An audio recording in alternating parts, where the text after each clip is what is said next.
죽음을 불사한 노력에도 동서양 모두에서 지동설이 천동설을 압도하지 못한 이유. 지구가 태양을 도는가? 아니면 태양이 지구를 도는가? 그게 그렇게 답하기 어려운 문제였던 거야? 종교적인 문제까지 겹쳐서 단순히 답하는 것이 아니라 자칫 목숨을 바쳐야 하는 문제였던 거지. 그래서 코페르니쿠스가 유명한 거구나. 그렇지. 또 그렇지만 지동설은 여러 가지 이유로 한참 동안 햇빛을 보지 못했다고 해.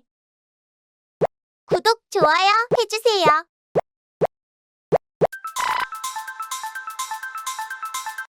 코페르니쿠스는 생전에 자신의 천문학적인 체계로 인해 이단으로 몰릴 것을 두려워했습니다. 그의 임종에 맞추어 간신히 책이 발간되었다는 것은 매우 공교로운 일입니다. 그러나 그의 두려움은 이해할 만한 것입니다. 루터는 이 코페르니쿠스의 새로운 주장을 전해 듣고 이 바보는 천문학 전체를 뒤엎으려 하고 있다.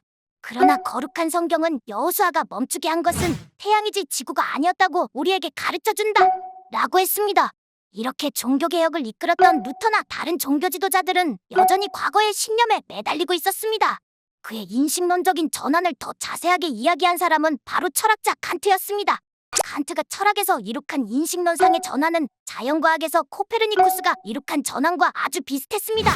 우리들의 인식은 대상에 의거한다고 이제까지 생각되어 왔지만 칸트는 대상의 인식은 우리들의 주관 구성에 의하여 비로소 가능하게 되는 것이라고 했습니다. 이것은 놀라운 전환이었습니다. 그는 이것을 철학에서의 코페르니쿠스적 전환이라 불렀습니다. 마치 태양이 지구 주위를 돌고 있는 것이 아니라 지구가 태양 주위를 도는 것처럼 주관과 대상의 위치가 서로 바뀌었던 것입니다.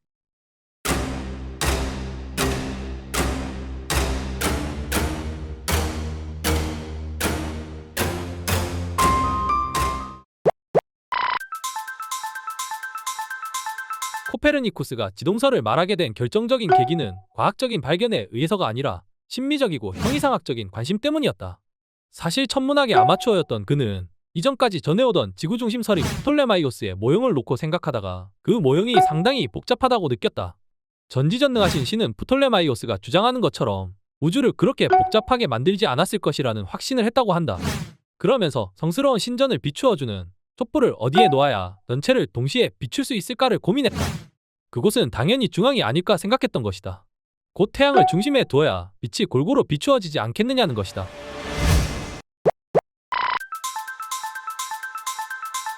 11세기의 페르시아 학자 알비루니는 지구가 자전한다고 주장했는데 주장을 뒷받침하기 위해 다양한 관측과 실험을 사용했다. 15세기의 오스만 제국의 천문학자 알리 쿠시지도 지구가 자전한다는 생각에 대해 저술했으며 이슬람 세계에서 큰 영향을 미쳤다. 그러나 이 학자들은 종교 당국의 반대에 직면하지 않았고 일반적으로 축하를 받고 지지를 받았다.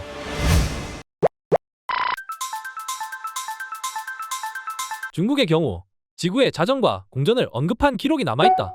상서는 땅은 항상 움직이고 있다.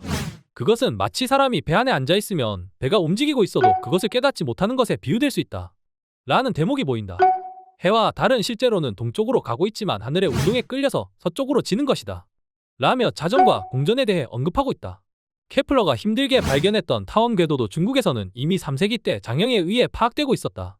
그러나 이 인식들은 중국 사회를 지배했던 자연주의적, 실용주의적 관점 때문에 별다른 주목을 받지 못했다. 중국의 천문학은 각 천체의 운동을 정확히 관측해 미래의 움직임을 계산하는 데만 몰두했다.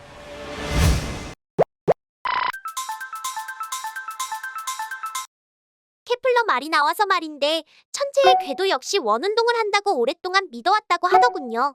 우주는 신의 유일한 창조물로서 가장 완전하고 아름답게 만들어져 있다. 가장 완전하고 아름다운 모양은 구형이다. 이러한 구형체가 움직이는 경우에는 원운동을 한다. 바로 플라톤이 한 말이야. 다만 케플러가 코페르니쿠스의 영향을 받아서 태양 중심설을 받아들이고 행성의 운행 궤도에 대한 연구에 들어간 것은 큰 소득이었군요. 그럼 갈릴레이의 피사의 사탑, 낙하 실험은 진짜인가? 실제를 확인해보자. 과학하면 실험 정확성 그런 걸 떠올리지? 특히 갈릴레이 하면 실험이지. 그런데 갈릴레이도 실험 결과를 조작했다는 의심을 받거든. 엥, 그래? 내가 제일 확인하고 싶은 것이 바로 그 부분이야. 설마 피사의 사탑 실험을 말하는 거야? 이번에 내가 꼭 확인해 보겠어. 구독, 좋아요 해주세요.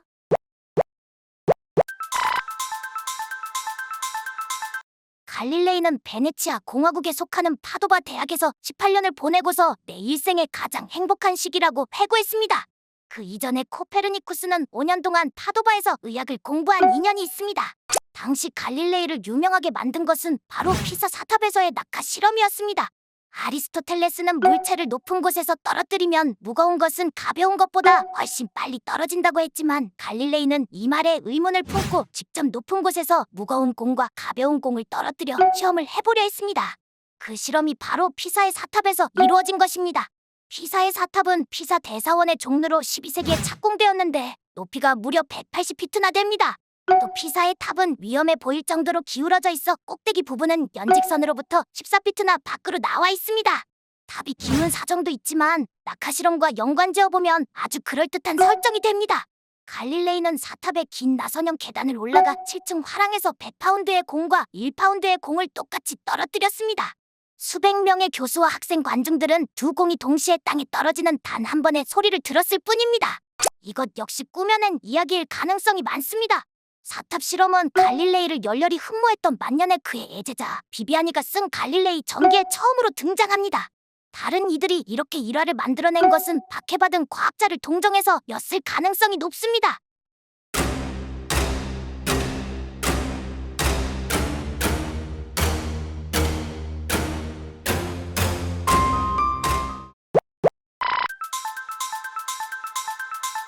검증 대상이 된 것은 사실 6세기 비잔틴 학자였던 존 필로포누스의 주장이다. 그는 무게가 다른 두 물체를 같은 높이에서 낙하시키면 동시에 떨어진다는 것을 알 수 있다 라고 기록했지만 당시에는 관심을 거의 끌지 못했다. 피사의 탑 내에서 갈릴레이가 낙하 실험을 한다고 알려지자 예상치 않은 숫자의 관중이 몰려들었다. 만약에 공기의 저항으로 인해 실험이 실패한다면 갈릴레이의 명성은 추락하고 말 것이 분명했다.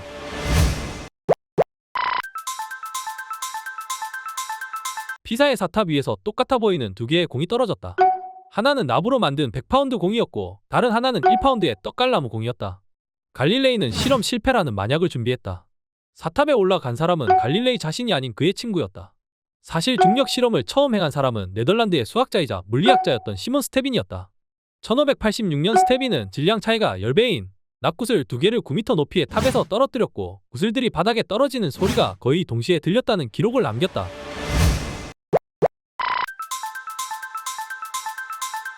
얼마 후 갈릴레이는 다양한 재질의 포탄과 총알을 굴리는 실험을 했다. 갈릴레이는 경사로를 만들어 무게가 다른 물체를 굴려 시간을 기록했다. 그렇게 100번도 넘게 실험의 등가속도 운동 법칙을 발견했다고 했지만 그 실험 장소는 정확하게 기록되지 않았다. 이에 실제 실험을 했다면 구슬이 구르는 홈에 관한 문제를 인지했을 것이라 과학사학자들은 주장한다. 이 역시 사고 실험을 했을 가능성이 더 높다.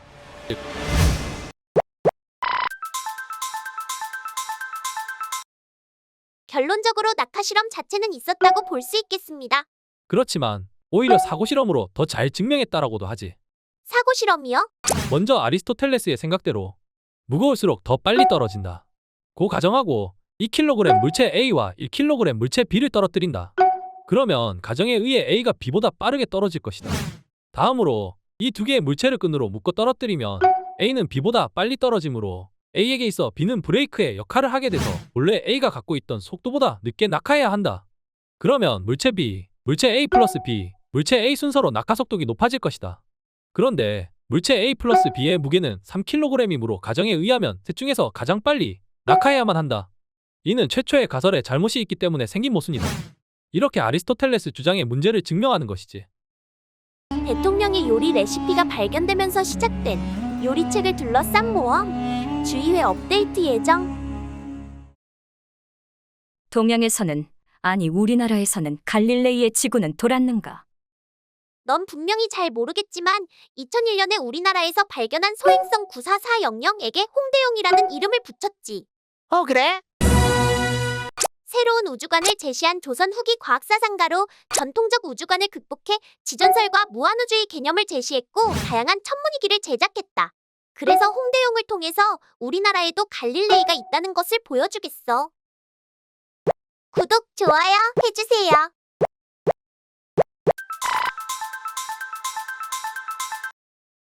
동양에서는 특히 이슬람 세계에서는 갈릴레오가 발견한 것과 같은 시기에 천문학과 과학적 탐구에 상당한 관심이 있었습니다. 사실 이슬람 천문학자들과 과학자들은 그들의 그리스와 인도의 전임자들의 연구를 발전시키는데 중요한 역할을 했습니다. 예를 들어 11세기의 페르시아 학자 알비루니는 지구가 자전한다고 주장한 최초의 천문학자들 중 한 명이었습니다. 15세기의 오스만 제국의 천문학자 알리 쿠시지도 지구가 자전한다는 생각에 대해 저술해 이슬람 세계에서 큰 영향을 미쳤습니다. 그들의 연구는 종교 당국으로부터의 반대에 직면하지 않고 오히려 축하와 지지를 받았습니다. 중국에서는 오랫동안 하늘은 둥글고 땅은 네모진 것이다라는 천원지 우주론이 지배했으며 지구의 자전과 공전을 언급한 기록도 남아 있습니다. 하늘은 북극을 중심으로 왼쪽으로 돌고 해와 달은 오른쪽으로 돈다. 이는 이를테면 맷돌이 왼쪽으로 돌고 그 표면을 개미가 오른쪽으로 움직이는 것에 비유할 수 있다. 그런데 맷돌의 회전은 개미의 걸음보다 빠르기 때문에 왼쪽으로 도는 것처럼 보인다. 마찬가지로 해와 달은 실제로는 동쪽으로 가고 있지만 하늘의 운동에 끌려서 서쪽으로 지는 것이다. 케플러가 그토록 힘들게 발견했던 타원 궤도도 중국에서는 이미 3세기 때 장영이라는 위대한 과학자에 의해 파악되고 있었습니다. 그러나 서양 천문학이 추상화된 하늘의 운동을 먼저 생각한 데 반해 구체적 현실과 실용적 측면에 모든 관심을 가졌던 중국의 천문학은 하늘의 모양에는 별 관심 없이 관측 결과를 바탕으로 미래의 움직임을 계산하는 데만 몰두했습니다.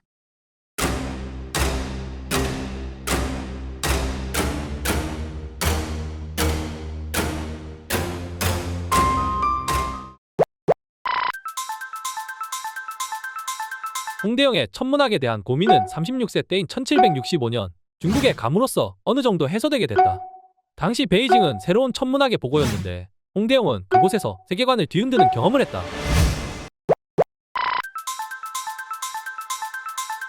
지구는 하루 12시간 회전하면서 9만 리 거리의 땅 둘레를 12시간 달리기 때문에 그 움직임이 벼락보다 빠르고 포탄보다 신속하다. 의산문답. 지구 세계를 우주에 비교한다면 미세한 먼지만큼도 안 되며 중국을 지구 세계와 비교한다면 10수분의 1밖에 안 된다. 을병의 냉로. 지구가 태양계의 중심이라 한다면 옳은 말이지만 이것이 여러 성계에 흩어져 있는데 오직 지구만이 중심에 있다는 것은 있을 수 없다. 을병의 냉로.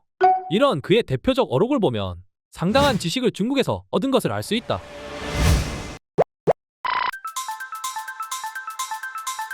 (1766년 1월 24일) 홍대영은 남천주당을 찾아가 자명종과 망원경을 구경했고 처음 만난 파이프 오르간을 자세히 관찰하고 연주하여 옆에 있던 사람들을 놀라게 했다. 이어 청나라의 관상대를 방문했는데 유교에, 즉 천체일을 비롯해 적도에, 황도에, 지평경에, 지평위에, 기안에 등이 있었다. 홍대영의 입장에서는 이론을 직접 눈으로 확인한 것이었다.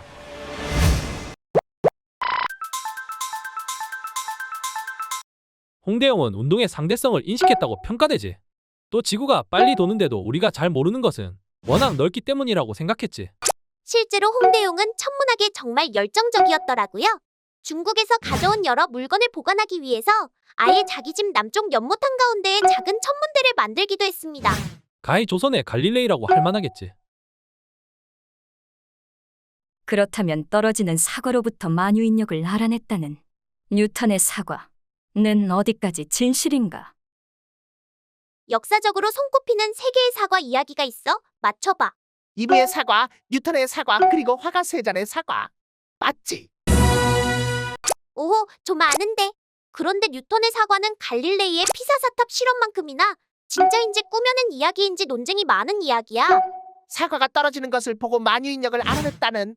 그게 그냥 외운 사실인데 그렇게 간단한 이야기가 아니야. 그래서 내가 확인해 보겠어. 구독, 좋아요 해주세요.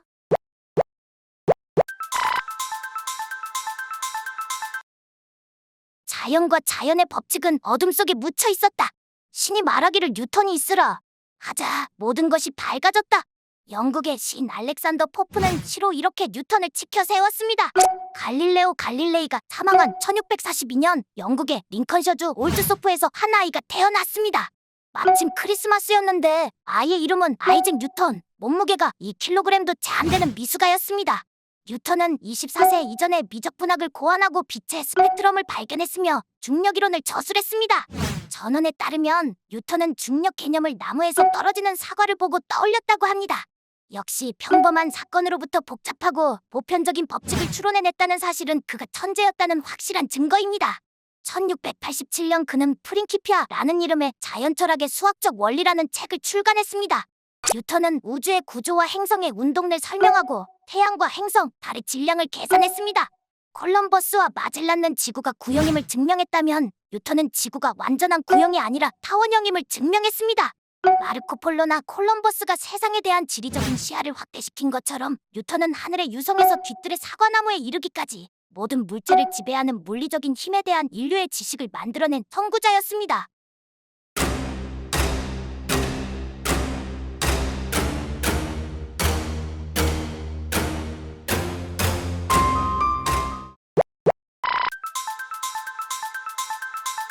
(1665년) 말 영국 케임브리지에 패스트가 유행하기 시작했다.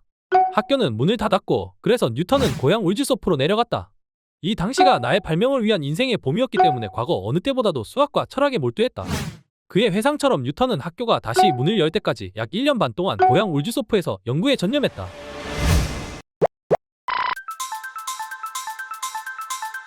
뉴턴은 고향 올즈소프의 스티필은 저녁 산책을 하기에 아주 좋은 곳이었다. 그곳을 산책하던 뉴턴은 사과나무에서 사과가 떨어지는 것을 보고 위대한 발견에 실마리를 잡았다. 이 이야기를 함께 산책하던 조카딸에게도 말했다.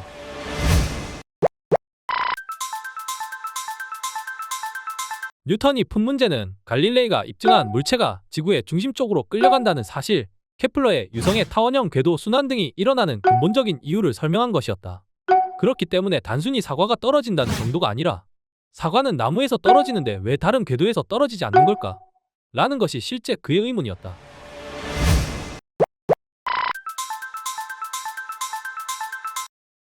기록으로는 뉴턴과 친분이 있었던 과학자 윌리엄 스터클리가 쓴 회고록에 뉴턴과 스터클리가 나눈 대화에 사과 이야기가 나온다고 해. 뉴턴의 사과 이야기는 갈릴레오의 낙하 실험과 비교한다면 완전히 꾸며낸 이야기는 아니고 뉴턴 스스로도 언급한 것이 사실입니다. 다시 말하지만 평범한 사건으로부터 복잡하고 보편적인 법칙을 추론해냈다는 사실이 바로 뉴턴의 천재성을 말해주는 것이지. 교양 플러스 AI 플러스 4차 산업혁명의 시대, 인공지능의 시대. 교양에도 AI의 협업이 필요하다. 오늘의 교양을 AI에게 물어서 더하고 AI로 상상력의 미래를 그렸다. 대통령의 요리 레시피가 발견되면서 시작된 요리책을 둘러싼 모험. 주의회 업데이트 예정.